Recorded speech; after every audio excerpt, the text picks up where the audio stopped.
Hi, ഞാൻ ബിന്ദു. എൻ്റെ YouTube channel chilli ജാസ്മിനിലേക്ക് എല്ലാവർക്കും സ്വാഗതം. വിത്തുകൾ പാകിയാൽ മാസങ്ങൾക്കുള്ളിൽ തന്നെ വിളവെടുക്കാൻ പറ്റുന്ന ഒന്നാണ് തക്കാളി. അതുകൊണ്ട് തന്നെ അവർക്ക് കൃത്യമായി വളവും കൊടുക്കണം. ഈ വളം കൊടുക്കലെന്ന് പറയുന്നത് നട്ടുപിടിപ്പിക്കുമ്പോൾ തന്നെ തുടങ്ങേണ്ടുന്ന ഒരു കാര്യമാണ്. ഇവിടെ നിൽക്കുന്ന തക്കാളികളെ ഞാൻ കാണിച്ചു തരാവേ. ഇത് നമ്മുടെ ഒരു തക്കാളിയാണ്. ഈ പഴച്ചെടികളെല്ലാം കൂടെ സ്ഥിരമായി മഴക്കാലത്ത് മറിഞ്ഞു വീണ് ഇവന്മാർ ചെരിഞ്ഞ് തന്നെ പോയിട്ടുണ്ട്. പക്ഷേ നന്നായിട്ട് കായ് പിടിക്കുന്നുണ്ട് കേട്ടോ, നല്ല പോലെ തന്നെ കാ പിടിക്കുന്നുണ്ട്. ഇനി ഞാൻ ഇതേപോലെ ഇവിടെ നിൽക്കുന്ന 3-4 ചോട് നമുക്ക് തക്കാളി ഉണ്ട്, അത് ഞാൻ കാണിച്ചു തരാവേ. ഇതുപോലെ വന്നിരിക്കുന്ന തക്കാളിയെ ഉണ്ടോ, കിഴുത്ത് വീണിരിക്കുന്നുണ്ടോ? ഇതൊക്കെ നമ്മൾ കഴിഞ്ഞ ദിവസം മത്തൻ വണ്ടിനെ കുറിച്ച് പറഞ്ഞിരുന്നു. ഈ മത്തൻ വണ്ടിൻ്റെ പുഴുക്കളാണ് ഇതേപോലെ കായ്കളൊക്കെ തന്നെ തുരന്നെടുക്കുന്നത്. അപ്പം ഞാൻ മത്തൻ വണ്ട് എങ്ങനെ നിയന്ത്രിക്കാം എന്നുള്ള വീഡിയോ ആണ് കഴിഞ്ഞ ദിവസം ഇട്ടിരുന്നത്. അത് കാണാത്തവരുണ്ടെങ്കിൽ ഒന്ന് കണ്ടു നോക്കണം. നമ്മളുടെ ചെടികളെ എല്ലാം അരിപ്പ പോലെ അരിച്ച് നശിപ്പിക്കുന്ന ഒരു ജീവിയാണ് ഈ ആമയുടെ ഷേപ്പിലുള്ള ആമവണ്ട്, അല്ലെങ്കിൽ മെക്സിക്കൻ ബീറ്റിൽസ് എന്ന് പറയുന്നവർ. ഇതതുപോലെ കാ പിടിച്ച് തുടങ്ങിയിരിക്കുന്ന മറ്റൊരു തക്കാളിയാണ്. അപ്പം ഞാനിത് പന്തലയിലോട്ട് പടർത്തി വിട്ടിരിക്കുകയാണ്. അപ്പോൾ പന്തലയിലോട്ട് കയറിയിട്ട് അവിടെ സപ്പോർട്ടായിട്ട് അവർ ഉപയോഗിച്ചുകൊണ്ട് അവിടെ കെളുത്ത് വന്നോളും. അപ്പം ഈ വീണ്ടും നമ്മൾ ചായ്ക്കാനും വലിച്ചു കെട്ടാനും ഒന്നും നമ്മൾ നിൽക്കേണ്ട. ഇവിടെ കണ്ടോ പന്തലെ കായ്ച്ചു കിടക്കുന്നുണ്ടോ? അപ്പോൾ ഒരു ശല്യവും വരികയില്ല. കീടങ്ങളുടെ ശല്യവും താരതമ്യേന കുറവായിരിക്കും. ഇങ്ങനെ മുകളിൽ കിടന്നിവർ കായ്ച്ചോളും. അതേപോലെ ഈ ഭാഗത്തൊക്കെ ഇപ്പോൾ തക്കാളി ഇഷ്ടം പോലെ ഉണ്ടായി നിൽക്കുന്നുണ്ടേ. ഇതേപോലെ അപ്പുറത്തെ സൈഡിലോട്ട് വളഞ്ഞു കിടക്കുവാണ്, കണ്ടോ? ഇതിലൊക്കെ തക്കാളിയുണ്ട്. ഇങ്ങനെ ഈ പഴുത്ത് വരുന്ന ഇലകൾ കണ്ടോ, അത് കൃത്യമായിട്ട് നമ്മൾ മുറിച്ച് കളയുന്നതാണ് നല്ലത്. പക്ഷേ ഇതിൻ്റെ സൈഡിൽ നിന്ന് അപ്പുറത്തേക്ക് വളഞ്ഞു കിടക്കുന്നത് കൊണ്ട് എനിക്ക് പറ്റാത്ത കൊണ്ടാണ് അങ്ങനെ നമ്മളിത് കളയാതെ ഇട്ടിരിക്കുന്നത്. അവസരം കിട്ടുമ്പോൾ അത് മുറിച്ച് മാറ്റണം, അല്ലെങ്കിൽ നമ്മുടെ ചെടികളിലേക്ക് മറ്റ് കീടങ്ങളുടെ ശല്യവും രോഗങ്ങളും ഒക്കെ ഉണ്ടാകാനുള്ള സാധ്യതയുണ്ട്. ഇത് നമ്മുടെ വേറൊരു തക്കാളിയാണേ. നന്നായിട്ട് തന്നെ കായ്ച്ചിട്ടുണ്ട്, പക്ഷേ കായ്കളൊക്കെ ചെറുതായിട്ട് നിൽക്കുന്ന ഒരു അവസ്ഥയാണ്. അപ്പോൾ ഇതേ രീതിയിൽ പൂക്കൾ വന്ന് കായ പിടിച്ചു തുടങ്ങുന്ന തക്കാളിക്ക് ചെയ്യാനുള്ളൊരു കിടിലൻ വളം ഞാൻ പറഞ്ഞു തരാവേ. ഒരു കാശ് ചിലവും അമിതമായിട്ട് വരുന്നതല്ല. അമിതമായിട്ടെന്നല്ല, ഒരു കാശ് ചിലവില്ല. നമ്മൾ വേസ്റ്റായിട്ട് കളയുന്നൊരു സാധനമാണ് നമ്മളിതിന് വളമായിട്ട് ഉപയോഗിക്കുന്നത്. ഞാൻ കാണിച്ചു തരാം. ഇത് നമ്മളെ പഴം തിന്നിട്ട് കളയുന്ന പഴത്തിൻ്റെ തൊലിയാണേ. അതുപോലെ ഇതൊക്കെ കണ്ടോ, പഴുത്ത് പോയിരിക്കുന്ന, ഇനി ഇത് നമുക്ക് ഉപയോഗിക്കാൻ കൊള്ളത്തില്ല, അതുപോലെ പഴുത്ത് പോയിരിക്കുന്ന കുറച്ച് പഴങ്ങളാണ്. ഇതൊക്കെ നമ്മൾ വെറുതെ കളയുമല്ലേ ഉള്ളൂ. അതിനെ ഞാൻ ചെയ്യുന്നത്, ഈ പഴുത്തു പോയ പഴം ഇതുപോലെ അങ്ങോട്ട് മുറിച്ചിട്ടു. അതുപോലെ കുറച്ച് തൊലികളും ഒക്കെ കൂടെ നമുക്ക് ഇതിനകത്തേക്ക് ഇടാം. ഇതിപ്പോൾ ഞാൻ ഇതിനകത്ത് മുഴുവനും തന്നെ എടുക്കുവാണേ. ഇതിനി ഇവിടെ വെച്ചിട്ട് കാര്യമില്ലല്ലോ. ഇതിൻ്റെ കൂടെ ഞാൻ ചെയ്യുന്നൊരു കാര്യമുണ്ട്. ഇതുപോലൊരു ചെറിയ കഷ്ണം ശർക്കര. ഇത് മേടിച്ച് പഴകി പൂത്തുപോയിരിക്കുന്ന ശർക്കരയാണ്. ഇത്രയത്തിൻ്റെ ആവശ്യമേ ഇതിനുള്ളൂ. ഇനി ശർക്കര എടുക്കാനില്ലാത്തവരാണെങ്കിൽ 1 സ്പൂൺ പഞ്ചസാര ചേർത്താലും മതി. ബാക്കി വന്നിരിക്കുന്ന ശർക്കര ഉണ്ട്, ഇതെല്ലാം പൂത്ത് നശിച്ചു പോയതാണ്. വെറുതെ കളയേണ്ട കാര്യമില്ലല്ലോ, നമ്മൾ കൃഷി ചെയ്യുന്നവരല്ലേ സ്ഥിരമായിട്ട്.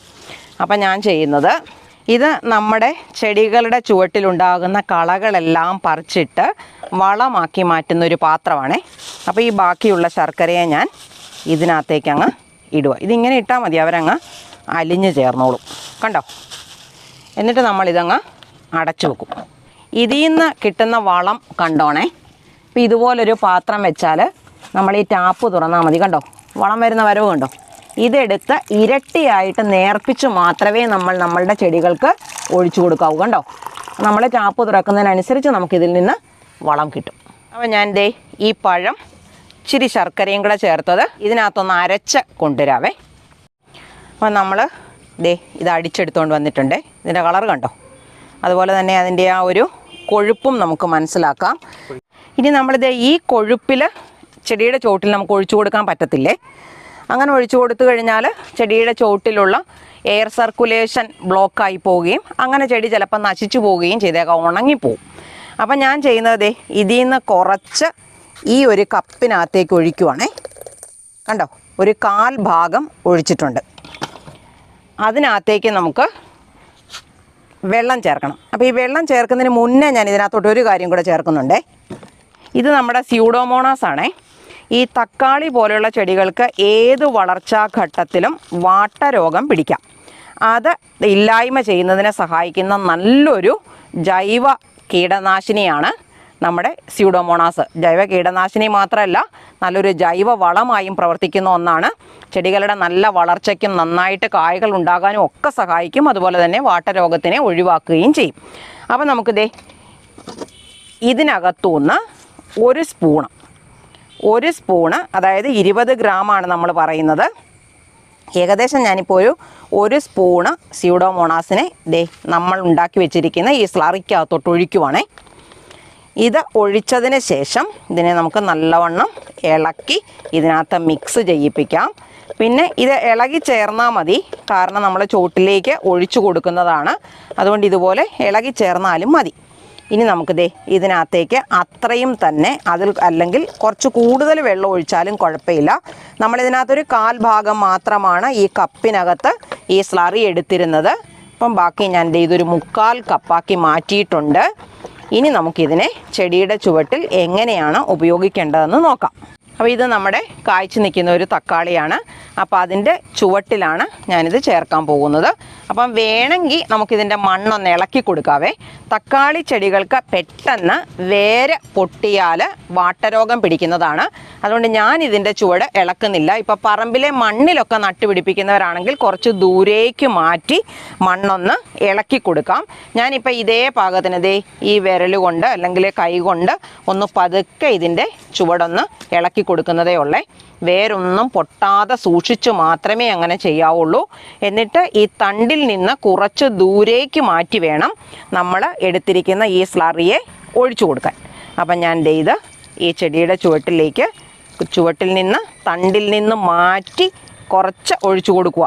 അപ്പം തന്നെ കണ്ടോ, ഇത് മണ്ണിലേക്ക് അങ്ങോട്ട് അലിഞ്ഞിറങ്ങാതെയാണ് നിൽക്കുന്നത്. അങ്ങോട്ട് മണ്ണുമായിട്ട് ഇപ്പോൾ നമ്മൾ സാധാരണ പച്ചവെള്ളം ഒഴിച്ചു കൊടുത്താൽ ഇറങ്ങി പോകുന്നത് പോലെ പോകുന്നില്ല.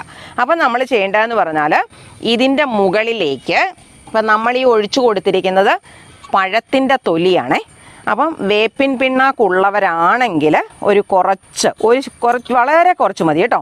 അത്രയും വേപ്പിൻ പിണ്ണാക്ക് അതിൻ്റെ മുകളിലേക്ക് ഇതേപോലെ പൊടിച്ചിട്ട് കൊടുക്കുക. എന്തെങ്കിലും തരത്തിലുള്ള കീടങ്ങളൊക്കെ പിടിക്കാതിരിക്കാൻ വേണ്ടിയിട്ടാണ് നമ്മളിങ്ങനെ ചെയ്യുന്നത്. ഇനി ഞാൻ ചെയ്യുന്നത് ഇതിൻ്റെ ചുവട്ടിലേക്ക് മണ്ണ് കൂട്ടുക. ഇപ്പം നമ്മൾ പറമ്പിൽ നട്ടിരിക്കുന്നവരാണെങ്കിൽ തൂമ്പായ്ക്ക് നല്ലോണം വെട്ടിക്കോരി മണ്ണടിപ്പിക്കാം. അതിനുള്ളൊരു സാഹചര്യം നമ്മളുടെ പാത്രത്തിനകത്തില്ല. അതുകൊണ്ട് ഞാൻ ചെയ്യുന്നത് ഇതിൻ്റെ മുകളിലേക്ക് നമ്മൾ ഉണ്ടാക്കി വെച്ചിരിക്കുന്ന പോട്ടിംഗ് മിക്സ് ഉണ്ടല്ലോ. അപ്പോൾ ഇതിനടിയിൽ കണ്ടോ, ഇതുപോലെ ഞാൻ പോട്ടിംഗ് മിക്സ് ഉണ്ടാക്കി വെച്ചിരിക്കുവാണേ. നമ്മൾ പോട്ടിംഗ് മിക്സ് എങ്ങനെയാണ് ഉണ്ടാക്കുന്നതെന്ന് നമ്മുടെ വീഡിയോ ഇട്ടിട്ടുണ്ട്. പോട്ടിംഗ് മിക്സ് ഉണ്ടാക്കുന്നത് എങ്ങനെയാണെന്ന് അറിയണമെങ്കിൽ കണ്ടു നോക്കാം. അപ്പോൾ ഇതിനകത്ത് എല്ലാ സാധനവും ഉമിയൊക്കെ നല്ലപോലെ ഉള്ളതാണ്. അത് ഞാൻ ഇതിൻ്റെ ചുവട്ടിലേക്ക് ഇട്ട് കൊടുക്കുക. കണ്ടോ, അപ്പോൾ കുറച്ച് മണ്ണ് ഇതിൻ്റെ മുകളിൽ കൂടി നിൽക്കുന്നത് പോലെ തോന്നും. അത് വെള്ളമൊക്കെ ഒഴിക്കുമ്പം ശരിയായിക്കോളും. അപ്പോൾ ഇച്ചിരി മണ്ണ് ഞാൻ ഇതിൻ്റെ ചുവട്ടിലേക്ക് ഇങ്ങനെ ചേർത്ത് കൊടുത്തു. ഇങ്ങനെയാണ് ഇത്തരത്തിലുള്ള ചെടികൾക്ക് വളം കൊടുക്കേണ്ടത്. ഇതുപോലെ ചെയ്തു കൊടുത്താൽ നല്ല വലിയ കായ്കൾ നമുക്ക് തക്കാളിയിൽ നിന്ന് വിളവെടുക്കാനായിട്ട് പറ്റും. ഇപ്പോൾ ഈ സമയത്ത് പൊതുവെ എല്ലാവരുടെയും വീടുകളിൽ ഇതേ പാകത്തിലുള്ള തക്കാളി ചെടികൾ ഉണ്ടായിരിക്കും. അതുകൊണ്ട് തന്നെ എല്ലാവരും ഈ രീതി ഒന്ന് ചെയ്തു നോക്കണം. ചെയ്തു നോക്കിയിട്ട് നിങ്ങളുടെ അഭിപ്രായം എനിക്ക് കമൻറ്റുകളായിട്ട് അറിയിക്കാനും മറന്നു പോകരുതേ. എൻ്റെ വീഡിയോ ഇഷ്ടമായാൽ എനിക്കൊരു ലൈക്ക് തരാനും, സബ്സ്ക്രൈബ് ചെയ്യാത്തവരാരെങ്കിലും ഉണ്ടെങ്കിൽ സബ്സ്ക്രൈബ് ചെയ്ത് ബെൽ ബട്ടൺ പ്രസ് ചെയ്ത് വെക്കാനും മറന്നു പോകല്ലേ. ഇതേപോലെ ഉപകാരപ്രദമായ മറ്റൊരു വീഡിയോയുമായി നമുക്ക് അടുത്ത ദിവസം വീണ്ടും കാണാം.